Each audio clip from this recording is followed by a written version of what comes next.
একটা মেয়ে যে স্বামীর সম্মান বোঝে না সে কিসের স্ত্রী?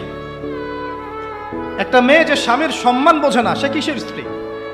আর সবার একটাই সমস্যা, আমার স্বামী ভালো না, আমার স্বামী ভালো। তার ধারণা যে তার স্বামী ভালো না, বাকিদের সবার স্বামী ভালো। নবী সাল্লাল্লাহু আলাইহি ওয়াসাল্লামের সামনে যখন কোনো মেয়ে এভাবে র্যান্ডমলি স্বামীর নামে অপবাদ দিত, মিথ্যাচার করত বা অভিযোগ আরোপ করত, আল্লাহ নবী সাল্লাল্লাহু আলাইহি ওয়াসাল্লাম রাগ হতেন। সে আপনার ভরণ পোষণ দেয়, আপনাকে খাওয়ায়, আপনাকে পড়ায়, আপনার সিকিউরিটি দেয়, আপনার সম্মান রক্ষা করে, সারাটা জীবন আপনার জন্য একদম তেজপাতা বানায় ফেলে দিল, এখন বলছেন স্বামী ভালো না।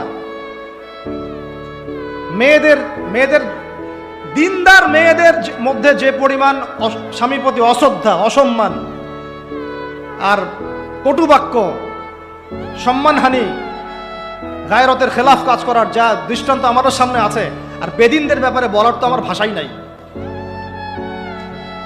মনে করবেন না যে কেউ মাদ্রাসায় পড়লেই একদম দুধে দেওয়া তুলসী পাতা হয়ে যায়, না, ভুল ধারণা আপনার।